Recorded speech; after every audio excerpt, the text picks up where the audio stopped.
বাংলাদেশের কবি কোন সম্রাট আল্লামা শেখ সাদী রহমাতুল্লাহি আলাইহি হাম্মাম কারার ভেতরের মধ্যে ঢুকলেন। ঢুকার পর দেখতেছে চারদিকে মিশকে আম্বরের গ্রাম চড়াচ্ছে, আতরের গ্রাম, এত সুগ্রাম চড়াচ্ছে, এত সুন্দর গ্রাম, চারদিক মুখরিত হয়ে গেছে। আল্লামা শেখ সাদী রহমাতুল্লাহি আলাইহি হাম্মাম কারার ভেতরে চারদিকে খুঁজতে লাগলেন কি পড়ে আছে, এমন কি জিনিস পড়ে আছে এত সুগ্রাম চড়াচ্ছে। আল্লামা শেখ সাদী রহমাতুল্লাহি আলাইহি তালাশ করতেছে, কিছুই পায় না। হঠাৎ করে তাকায় দেখলো গড়ের এক কোণার মধ্যে একটি মাটির ডলা পড়ে আছে, মাটির চাকা পড়ে আছে। আল্লামা শেখ সাদী রহমাতুল্লাহি আলাইহি ওই মাটির চাকা হাতের মধ্যে নিলেন। হাতে নেওয়ার পর নাকের কিনারা যখন নিলেন, তার কবিতার ভাষায় বলতেছে, ফার্সি ভাষায়, গলে খুশব এদার হাম্মাম রুজের রসিদ দস্তে মাহবুবে বদস্তাম বদু গফতান কে মেশকে ইয়াদিরিন কে আজ बोए दिला मुझे तो मस्ताम बगफ्तान गले ना चीज़े बुदन वलेकिन मुद्दते बागले नशताम जमाले गम नशीदर मन असुर कौर वगरना मन हुमा कम के गशताम একদাসনান আগারে পশিয়া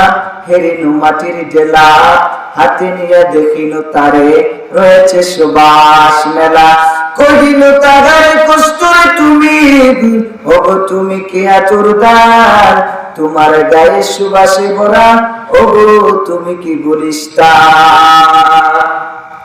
আল্লামা শেখ সাদী রহমাতুল্লাহি আলাইহি মাটির চাকাকে জিজ্ঞাসা করে, তোমার মধ্যে তো গ্রাম কিসের জন্য, কোথায় থেকে বইলা?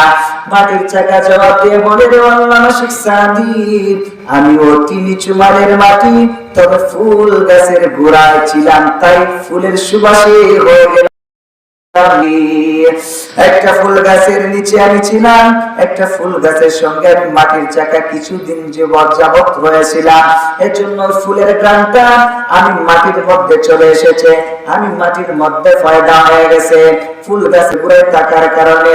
ও দুনিয়ার মানুষ, একটা ফুল গাছের গোড়ায় থাকার কারণে মাটির মধ্যে যদি গ্রাম আসতে পারে, আল্লাহ ওয়ালা, আল্লাহর বন্ধু যারা, আল্লাহ ওয়ালা নেককার যারা, তাদের সঙ্গে হয়ে যদি তোমরা থাকো, তাহলে কোন না কোন সময়ে ওই আল্লাহ ওয়ালা নেককারের কারণে তুমিও আল্লাহ ওয়ালা নেককার রূপে পরিণত হতে পারো। সহবতে সব লেগে তোরা সোনে কোনাত সহবতে তলে তোরা তলে কোনাত জামানা সহবতে বা আউলিয়া বেতারাজ সদ সোনে তো আছে বেরিয়া। এ মুসলমান আল্লাহর গোলাম নবীর আশিক হৃদয়, কেনই বা সত্যবাদীর সঙ্গী হবা না, কেনই তাদের সংস্পর্শে থাকবা না? কারণ আল্লাহর ওয়ালি যারা, আল্লাহর ওয়ালি যারা, সাদিকিন যারা, সত্যবাদী যারা, তারা হচ্ছেন আল্লাহ তাআলার বন্ধু।